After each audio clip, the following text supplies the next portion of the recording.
તો ભાઈ નમસ્કાર મિત્રો, ફરીવાર એક નવા વિડીયોમાં તમારું સ્વાગત છે। મિત્રો વાત કરીએ તો તમને બધા લોકોની ખબર છે કે હાલના ટાઈમમાં વડોદરામાં જે ઘટના બની છે ભાઈ, એ ઘટના મિત્રો કોઈ દિવસ ન બનવી જોઈએ। કારણ કે મિત્રો જે રીતે ભાઈ 14 બાળકોના મિત્રો નિધન થયા છે, તેની સાથે મિત્રો 2 શિક્ષક પણ હતા।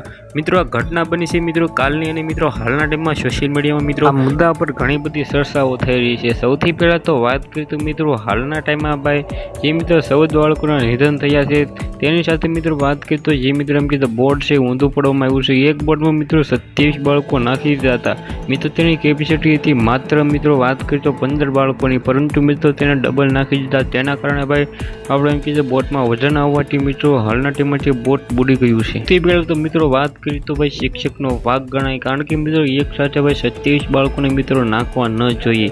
આગળ આપણે વાત કરીએ તો મિત્રો હાલના ટાઈમમાં નિર્દોષ મિત્રો બાળકોના અત્યારે નિધન થયા છે, તેના પરિવાર પણ મિત્રો ખૂબ જ દુઃખી છે।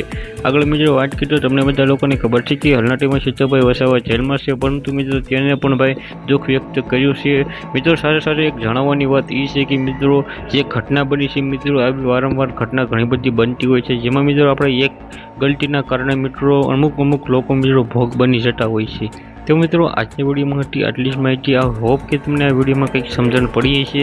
મિત્રો વિડીયોને શેર કરવાનું ભૂલતા નહીં, સબસ્ક્રાઈબ પણ કરી દેજો। ફરીવાર એક નવા વિડીયોમાં મળી ત્યાં સુધી જય હિન્દ, જય ભારત।